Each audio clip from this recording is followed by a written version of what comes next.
All right, so another way to animate using motion tweens is to use a method known as parenting. Okay, so what parenting is that with parenting, objects that are determined as children will follow the motion path of the parent. Okay. So in other words, there's this kind of what we call sometimes in graphic design or in programming, a parent-child relationship. Okay. And in this parent-child relationships, children do whatever the parent does. Okay. So, oops, let's close that.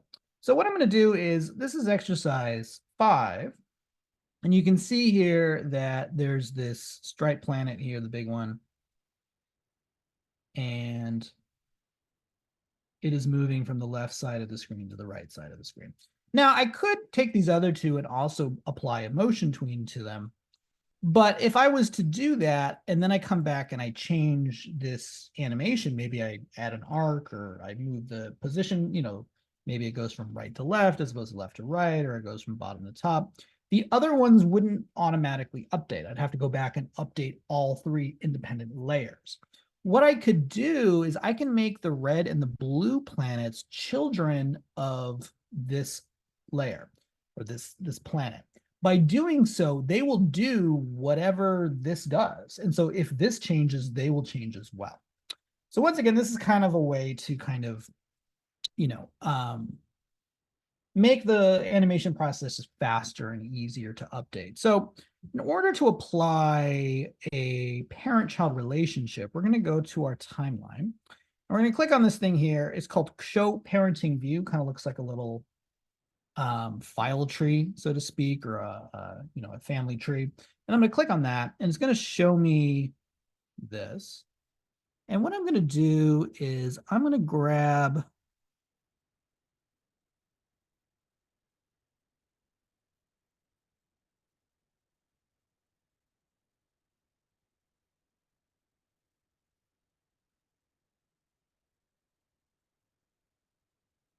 all right. I'm going to click in this area here. This is the blue planet, and it's going to say set parent, and I'm going to set it to striped planet. Now, when I do that, you're going to notice that this has this line that connects it here. So if something's indented, that means it's a child. So this blue planet is a child of the striped layer. So what that means is now when I play this, you can see that the blue planet moves along with whatever that does. So what's also interesting is if I go and I change this, let's say I decide to, edit this, it's going to follow that.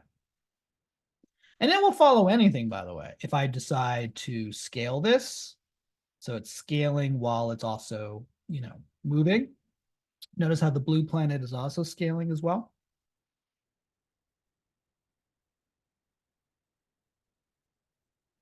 I'm going to do the same thing with the red planet. So let's go back. I'm going to click here in this red area, set parent to stripe. Okay, so these are now both children of the stripe planet. And so when the stripe planet moves, both the red and the blue planet also animate.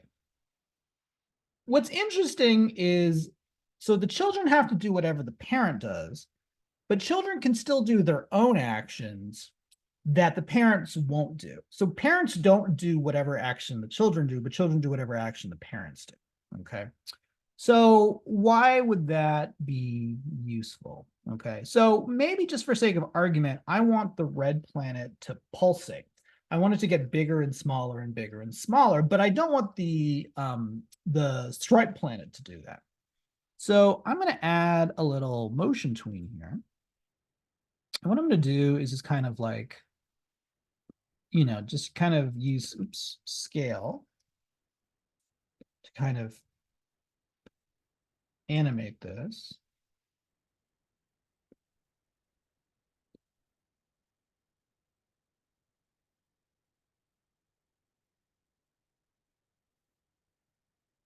Just kind of playing around here.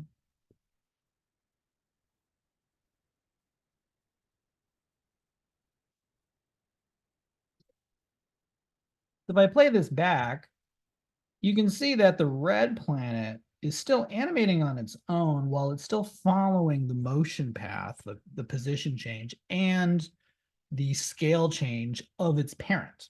Okay. You want to ever break anything from being parenting, click back on it, remove parent. You can also change parent, but I'm just going to remove it. See how that gets back. We'll remove. And then everything goes back to its normal thing. So here, this is now moving, but the other ones are not moving along with that. This one is using its animation, but it's not following the position path that originally was because that was being inherited or being taken from the striped planet. Okay. Let's see how we can kind of apply that in a little more of a interesting way. So I have this robotic arm here. Okay. So it's made up of the base. This is part one, part two, and then the arm. Okay. Now, the arm can move independently. If this moves, this would move the arm. And if this moves, it would move these two. Okay. So really, this is a good example of parenting. So what I should do is let's start simple. I'm going to parent this to this. So first thing I'm going to do is I'm actually going to set the points of rotation. If you haven't seen points of rotation, go back to the video about that, which is previous. And what I'm going to do is let's open up parenting. And I'm going to click here and I'm going to set the parent to part 2. Okay. And then what this is going to allow me to do is if I move this, first of all, it's moving, now that I changed the point of rotation, it should move from here rather than the center. But this moves independently, as it normally would, right? But watch what happens when I click on part 2. Part 2, this is a child of part 2. So if part 2 moves, so does the arm. Okay.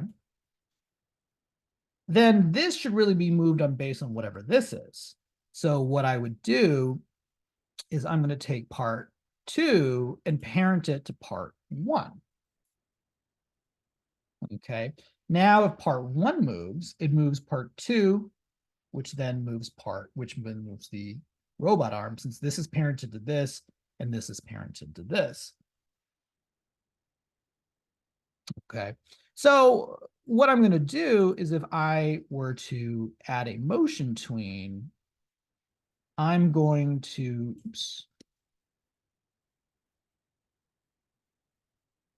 rotate this. So here's my little animation. And then while that's happening, I'm going to animate this.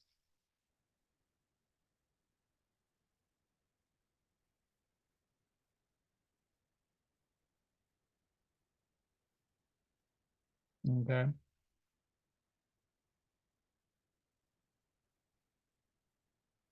And then while maybe that's happening, let's have this, maybe, I don't know, let's just say for the sake of argument, I'm going to use, I'm going to shrink this. That probably wouldn't really happen with a robot, but hey, whatever. Now, because this is a child of this, it's not going to affect anything else because remember, children do not affect their parents. So let's kind of scale this down.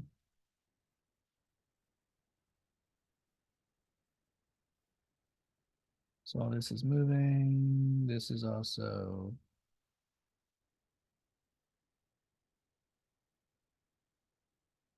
scaling down. Okay.